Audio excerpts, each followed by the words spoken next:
내가 아침 안 먹네? 이러면 그냥 겸사겸사 간헐적 단식 하면 안 되나? 동아, 안녕하세요. 오늘은 다이어트 정석에 대해서 알아볼 거예요. 여러분들이 뭐 어떤 다이어트가 좋다, 뭐 이런 다이어트 괜찮나요? 지금 제가 먹는 식단 괜찮나요? 이런 것들을 굉장히 많이 물어보세요. 근데 일단은 다이어트 정석에 대해서 알아야지 여러분들의 응용이라든지 내가 지금 하고 있는 다이어트가 괜찮은 건지 아니면 틀린 건지 이런 거에 대해서 알 수가 있단 말이에요. 다이어트 같은 경우에는 굉장히 단순해요. 먹는 양이랑 우리가 사용하는 양이 있죠. 그러면 먹는 양이 사용하는 양보다 작으면 돼요. 이러면 다이어트야. 여러분들이 가장 많이 실수하는 게 먹는 양 자체는 굉장히 잘 알아요. 그래서 아침에 얼마큼 먹는지, 저녁에 얼마큼 먹는지, 간식 얼마큼 먹는지 이런 것들을 계산을 굉장히 잘하세요. 근데 여러분은 정작 뭘 모르냐면 이 사용하는 양을 몰라요. 그러다 보니까 무슨 일이 일어나요? 사용하는 양이 기준이고 얘보다 적어야 되는 게 다이어트잖아요. 근데 사용하는 양을 몰라. 그러면 다이어트가 되게 애매하게 되는 거예요. 그러니까 이게 무슨 말이냐면 사용하는 양보다 먹는 양이 적절하게 적어야 돼요. 이게 많아도 안 되고 너무 적어도 안 되는 거예요. 그러니까 딱 적절하게 적어야 되는데 여러분들이 사용하는 양을 몰라. 그러니까 먹는 양을 다이어트 하니까 그냥 무조건 줄여놔요. 얘네들의 밸런스가 굉장히 중요한데 여러분들이 보통 이렇게 하시는 경우도 많아요. 그러니까 먹는 양을 굉장히 많이 줄이시는 경우들이 많아요. 그러면 근육 손실도 있고 사용하는 양이 빠르게 감소해요. 즉 처음에는 살이 굉장히 잘 빠져요. 사용하는 양에 비해서 먹는 양이 굉장히 많이 줄어들어 있으니까 체중은 빠르게 감소를 해요. 처음에는. 근데 이 사용하는 양도 빠르게 줄어들어요. 그중 대표적인 증상 중 하나가 피로예요. 우리 몸에서는 먹는 양이 줄어드니까 내 몸에서 쓰는 양을 줄이려고 하는 거예요. 그래서 움직이지 마라, 에너지를 더 이상 사용하지 마라 하면서 피로도라든지 에너지 사용량을 감소를 해요. 그러다 보니까 여러분들이 먹는 양을 줄였는데도 살이 안 빠지는 경우들이 종종 생기는 이유가 사용하는 양이 빠르게 감소를 해버리는 거예요. 그래서 아까도 말했듯이 사용하는 양보다 먹는 양이 딱 500칼로리 정도, 체격이 굉장히 많이 나가시는 분들은 한 700칼로리 정도 줄이셔도 돼요. 500칼로리 정도 이제 이렇게 차이가 나게 진행을 하는 게 가장 좋은데 이렇게 진행을 하면 계속 진행을 할 수 있는 게 아니에요. 이렇게 진행을 하다 보면 어떤 일이 일어나냐면 사용하는 양도 점점 줄어들어요. 그러니까 이거는 다이어트의 굉장히 정석적인 내용이에요. 먹는 양을 줄여두면 사용하는 양도 당연히 줄어들어요. 그러다 보니까 점점 빠지는 칼로리가 줄어들어요. 그러니까 얘네들이 점점 줄어드는 거야. 그러니까 이 갭 차이만큼 우리가 체중이 줄어드는 거란 말이에요. 그러면 가장 정석적인 다이어트는 사용하는 양이 줄어드니까 먹는 양도 거기에 맞춰서 줄어드는 거예요. 이게 포인트야. 그러니까 처음부터 1200칼로리, 1000칼로리 이렇게 말도 안 되게 줄이는 게 아니라 조금씩 그러니까 500칼로리 줄이고 그 다음에 50칼로리씩 줄여나가는 게 이게 굉장히 정석적인 내용이에요. 다이어트를 하다 보면 체중이 안 빠져요. 그 이유 중 하나가 이게 내가 사용하는 양이고 이게 먹는 양이에요. 먹는 양을 그대로 가져다 두면 사용하는 양이 점점 줄어들어요. 그러니까 이 갭 차이만큼 살이 빠지는 거예요. 근데 점점 이 갭 차이가 줄어드니까 나중에는 어떻게 돼요? 적게 먹는데도 살이 안 빠지는 거예요. 그러니까 가끔 여성분들 보면 1200칼로리 먹고 1000칼로리 먹는데 그렇게 막 3개월, 6개월씩 다이어트를 계속해요. 그런데 체중이 변화가 없대. 그럼 무슨 소리냐면 이미 얘가 대사량이 바닥을 친 거예요. 그러면 그 상태에서는 다이어트도 안 되고 뭐도 안 되면 근육 증가도 안 돼. 그러면 이 상태는 그냥 망한 상태예요. 그러면 내 몸을 다시 회복을 시켜줘야 되는데 어떻게 해서든 빼려고 하시는 분들이 계세요. 굉장히 미련한 짓이에요. 그리고 또 한 가지 많이들 하는 실수죠. 처음부터 적게 먹는 거예요. 처음부터 식사량을 많이 줄이는 거예요. 그러다 보니까 처음에는 살이 굉장히 잘 빠져요. 왜? 이 갭 차이가 크니까. 근데 얘도 빠르게 감소해요. 굉장히 빠르게 감소해요. 그러다 보니까 체중의 감소는 처음에 빨라. 그러니까 처음에 동료중에 저 2주 만에 한 3kg, 한 4kg 뺐어요. 이 속도라면 저 한 10kg 빼는데 별로 안 걸릴 것 같은데요? 근데 처음에 빠지는 거는 수분 무게랑 글리코겐 무게 있죠. 3주에는 정체예요. 4주에는 되게 정석적으로 빠졌어. 0.5kg 빠졌어. 이러니까 환장을 하는 거야. 3주 차에는 체중이 정체가 됐어. 4주 차에는 굉장히 적게 빠졌어. 근데 1주에 0.5kg 빠지는 게 굉장히 정석적으로 체중이 빠지는 거거든요. 근데 앞쪽에서 이미 맛을 봤잖아. 그러니까 왜 이렇게 안 빠지지? 어떻게 해요? 식사량을 더 줄여. 그래서 가장 정석적인 다이어트는 어떤 거냐면 다이어트가 진행이 되는 속도에 따라서 먹는 양도 같이 줄여주는 거예요. 칼로리를 한 번에 확 줄이는 게 아니라 조금씩 줄여나가는 게 가장 정석적인 다이어트라는 거죠. 그래서 주당 줄이는 칼로리는 50칼로리씩 줄이는 게 가장 이상적이라고 생각을 해요. 50칼로리면 굉장히 적은 양이라고 생각을 할 수 있는데 내가 다이어트가 기간이 길어진다. 예를 들어서 뭐 4주, 그 다음에 뭐 2달 한다? 한 8주 이러면 200칼로리고 요러면 400칼로리예요. 그러니까 다이어트 기간이 길어지면 길어질수록 줄이는 칼로리는 점점 커지는 거죠. 그러면 나중에 가면 당연히 먹는 양이 굉장히 줄어들어 있어요. 동면 중에 저는 다이어트 좀 오래 할 건데요. 그러면 계속 하다 보면 칼로리를 줄이게 되면 나중에는 먹는 양이 거의 없겠네요? 맞아요.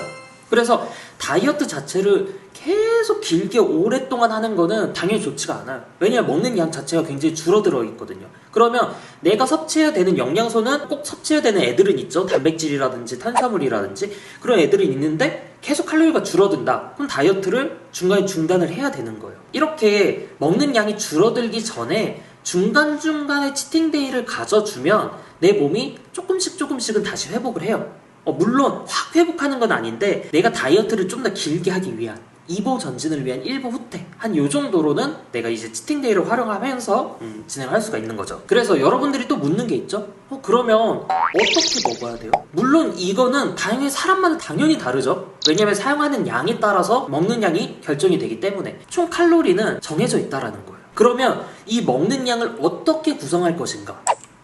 예를 들면 내가 고지방 다이어트를 해도 돼요. 고탄수 다이어트를 해도 돼요. 간헐적 다이어트를 해도 돼요. 그 다음에 뭐 그냥 클린하게 그렇게 짜도 돼요. 먹는 양의 크기가 가장 중요한 거고 이거를 어떻게 구성하는지는 여러분들 자유예요. 근데 당연히 내가 건강이라는 개념, 건강이라는 가장 근본적인 카테고리를 생각을 한다라고 하면 건강하게 구성을 하는 게 당연히 좋겠죠. 근데 여러분들이 먹는 양을 굉장히 막 줄여 가지고 오거나 아니면 적어도 얘네들의 눈, 코, 입, 다리 이런 것들은 있어야 돼요. 근데 가끔씩 되게 엉성하게 가지고 오는 사람들이 있어요. 이게 뭐냐면 간헐적 단식이에요. 그러니까 얘 몸이 완벽하지가 않아. 그러니까 간헐적 단식이라는 거는 뭐냐면 정해진 시간 안에 내가 이 영양소들을 충분하게 다 먹어야 돼요. 근데 간헐적 단식을 여러분들 어떤 식으로 접근하냐면 내가 아침 안 먹네? 이러면 그냥 겸사겸사 간헐적 단식하면 안 되나? 이런 식으로 되게 좀 불건전하게 불순한 의도를 가지고 접근을 하시는 분들이 굉장히 많아요.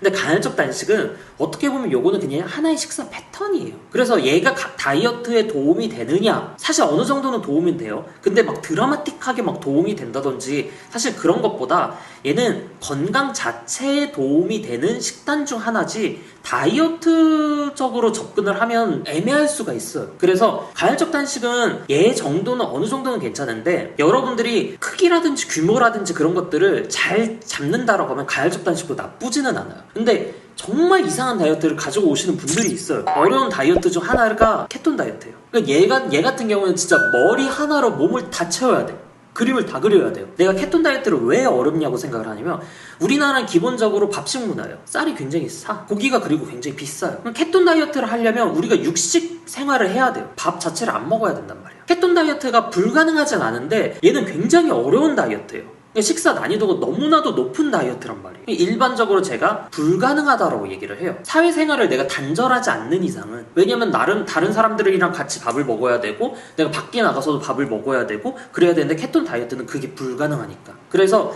케톤 다이어트는 그런 부분에서 제한점이 있기 때문에 제가 보통은 추천하지는 않아요. 그래도 예로는 그림은 그릴 수는 있어요. 제가 이거를 얘기를 하는 이유가 여러분들 기본을 알아야지 이 케톤 다이어트라든지 간헐적 단식이라든지 얘네들을 할 수가 있다라는 거예요. 다이어트라는 거는 사용하는 양보다 적절하게 줄여서 먹는 게 다이어트구나. 그거를 알고 그러면 간헐적 단식이면 내가 2000칼로리를 쓰는 거라고 하면 내가 1500칼로리를 먹는 거를 간헐적 단식 스타일로 맞추면 되는구나. 이런 식으로 접근을 해야 되는 거예요. 그러니까 여러분들 순서는 잘못되었어. 맨날 내가 그냥 아침 안 먹으니까 간헐적 단식 해야지? 그럼 알아서 어떻게든 살이 빠지겠지? 아니에요.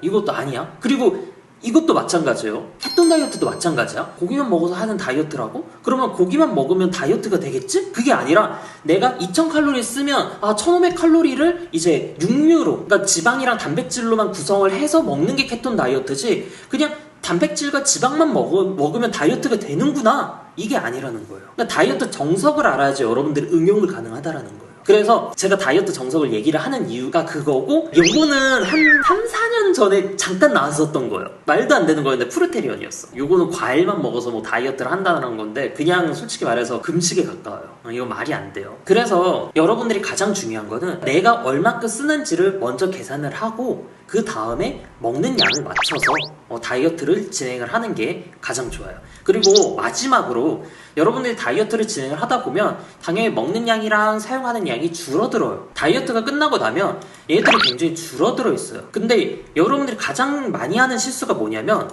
먹는 양을 한 번에 늘리는 거예요. 아, 나 다이어트 끝났다, 먹자. 요거 위험해요. 우리가 다이어트가 뭐라고 얘기를 했어요? 사용하는 양보다 먹는 양을 줄이는 거 다이어트라고 했죠. 근데 그 반대로 하면 어떻게 돼요? 살이 쪄요. 갑자기 먹는 양이 확 들어. 그럼 우리 몸에서 뭐라고 생각하냐면, 아, 드디어 기아에서 벗어났구나, 일단 이거 저장하자. 언제 또 이렇게 줄이니? 안 먹을지 모르니까 기근에 대비하기 위해서 일단 저장하자. 다 지방으로 가는 거예요. 그래서 여러분들이 다이어트를 성공적으로 마무리까지 하려면 어떻게 해야 되냐면 먹는 양이랑 사용하는 양을 천천히 늘려주시는 게 좋아요. 특히나 여성분들 같은 경우에 이거를 좀 천천히 늘려주세요. 왜냐면 여성분들이 많이 극단적으로 다이어트를 하시는 분들이 계시거든요. 진짜 먹는 양을 이만큼 먹으면서 아, 다이어트 끝났다 하면서 이제 막 엽떡 드시고 마라탕 드시고 진짜 미친 듯이 막, 특히 밥후 끝난 다음에 천천히 좀 늘려야지 이제 요요가 덜하고 그 다음에 몸이 회복할 수 있는 그 타이밍을 가질 수가 있는 거예요. 내가 만약에 살찌는 게 무섭다, 두렵다라고 하면 이거를 천천히 늘려주시면 돼요. 당연히 늘릴 때 체중은 어느 정도는 늘어나요. 늘어나는 건 당연한 거예요. 근데 여러분들이 이거 어떻게 뺀 살인데 이거 너무 무서워, 그래서 계속 이 상태로 있잖아요. 그러면 내 몸에서는 이거에 적응을 하려고 피로도를 계속 주고 그 다음에 근육을 버리려고 해요. 이 상태에서는 근육이 잘 안 자라요. 이렇게 조금 먹으면서 계속 운동만 열심히 해. 그러면 아무것도 안 되는 거예요. 그냥 진짜 시간 낭비예요. 그래서 저는 가장 이상적으로 생각을 하는 게, 바디 프로필이 끝난다라고 해서 PT가 딱 종료가 되는 게 아니라 밥부까지 완성이 됐다, 다이어트가 완성이 됐다라고 하면 PT 선생님들이 제발 2타임이라든지 3타임 정도 몸이 회복하는 단계까지 이끌어주는 게 저는 가장 이상적이라고 생각을 해요. 이렇게 몸이 다 회복이 되면 이제 다이어트가 끝나는 거죠. 이게 다이어트 정석적인 내용이에요. 영상은 여기까지 하도록 하겠습니다. 똥빠.